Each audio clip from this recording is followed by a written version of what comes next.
What's up, everyone? This is going to be my Raw review. The last day in February, I believe, February 28th, 2011. I tried uploading this just a little while ago, but it cut off like 9 minutes of the video, so I'm not even going to waste time going through every little thing that happened. So I'm just going to basically tell you the main points.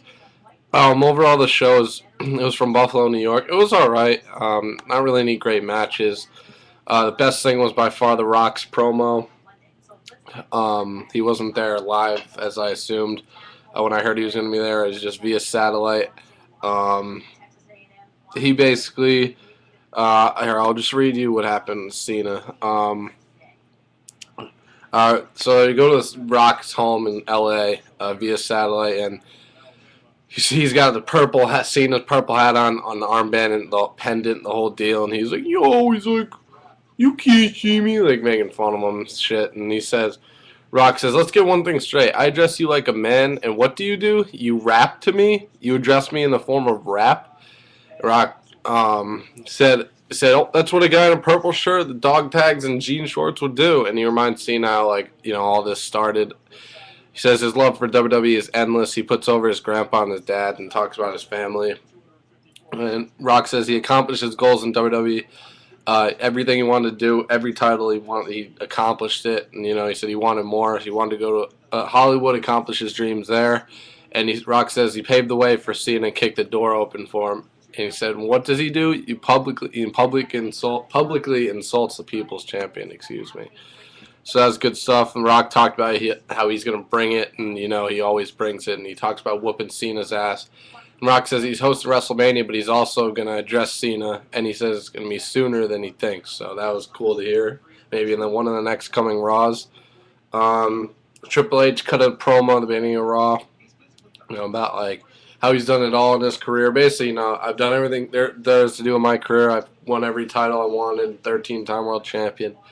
But there's one thing I haven't done is beat the dead man. So he kind of laid the ground rules for his match at Taker WrestleMania. There wasn't any career.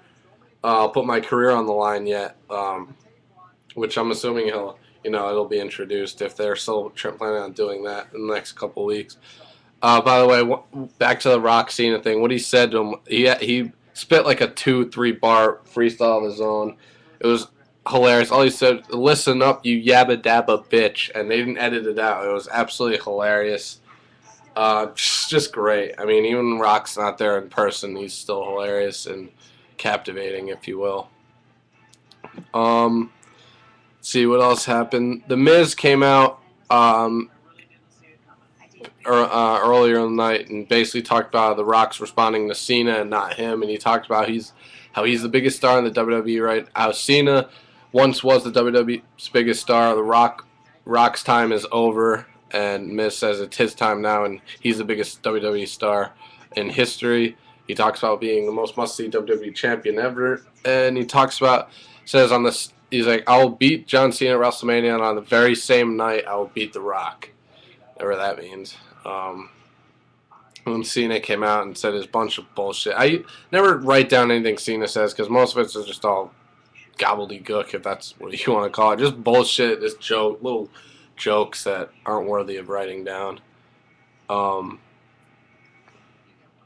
And Alex Riley threw in his 2 cents with a joke that was just absolutely horrible. And even Michael Cole's like, what the hell was that?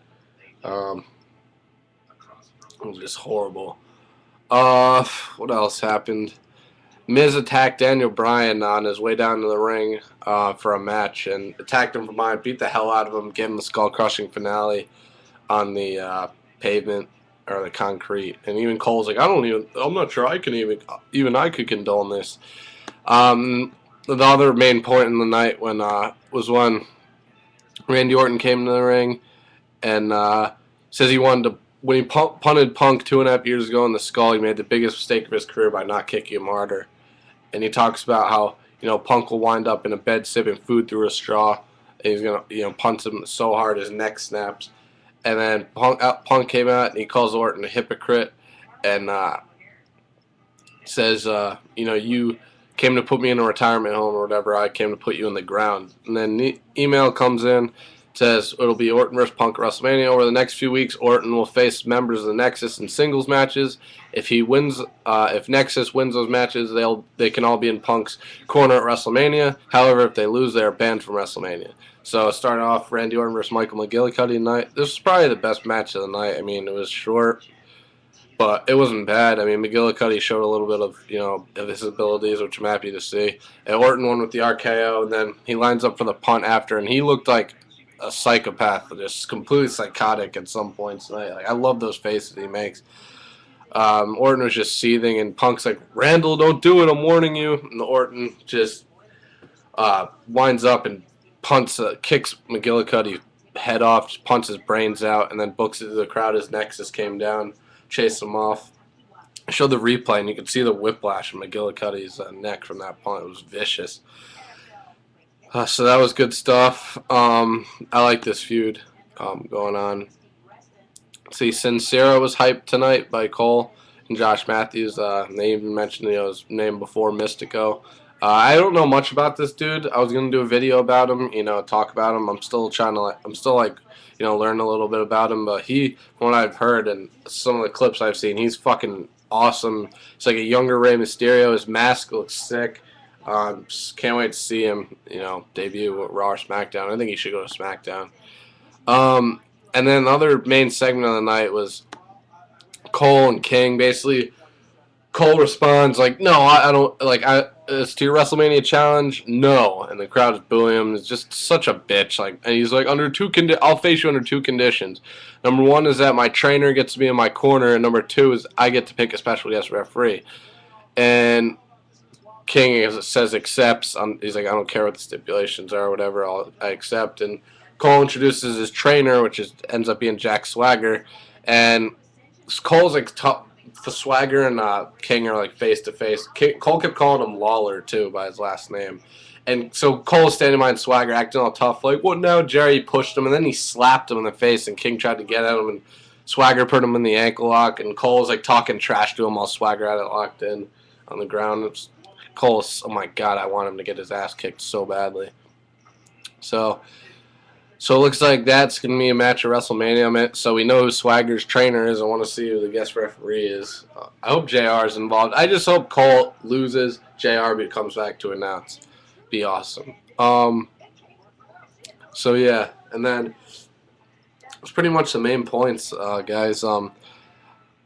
One of the Bellas won a Divas Battle Royal, become number one contender for the Divas title. I mean, it wasn't really anything. And no Sheamus, Daniel Bryan. Oh, and Triple H, after he cut his promo, Sheamus interrupted him, walked in the ring, got low blowed. Triple H just beat the shit out of him and ended up pedigreeing him through the announcer's table. Because, I mean, WWE couldn't just ignore it, the fact that Sheamus is the reason Triple H was injured out for all those weeks. Months. So yeah, it was good to see. And Stone Cold's gonna be on Raw next week. Obviously promote Tough Enough, so that should be good. Let's see, am I missing anything else?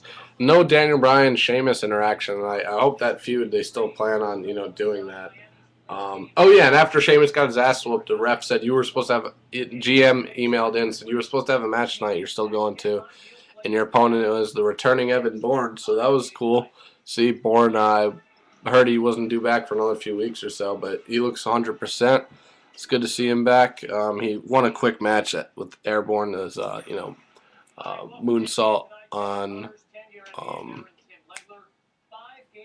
Shooting Star Press. I mean, God, on fucking Sheamus. So that was good stuff. Overall, Raw was okay. Nothing to write home about.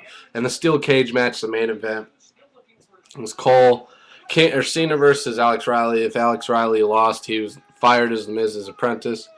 Wasn't really a great match. Miz won. Cena won, and right after, as soon as he escaped the cage, Miz hit skull-crushing finale, which is great to see. So Raw ended with Miz standing at the top of the ramp, holding the WWE title. It was hilarious. During the match, Alex Riley was raking Cena's face against the cage wall, and Miz got up, took a picture on his phone. It was absolutely hilarious. So that's pretty much it, guys. Raw wasn't, like I said, nothing to write home about. Overall, it was enjoyable.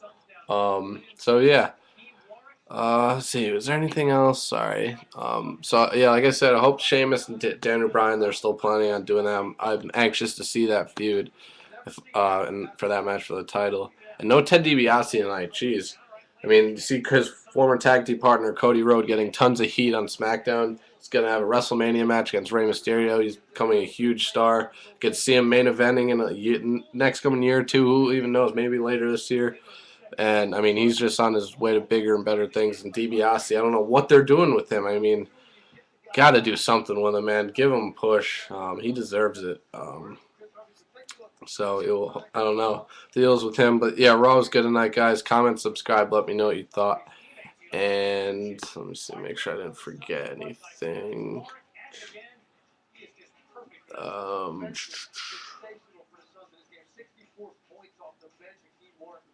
Yeah, and Shawn Michaels also talked about Triple H Undertaker match at WrestleMania. So he's put them both over, and talked about his experiences with wrestling with both of them. So yeah, Raw was good, guys. Comment, subscribe, and I'm out. Peace.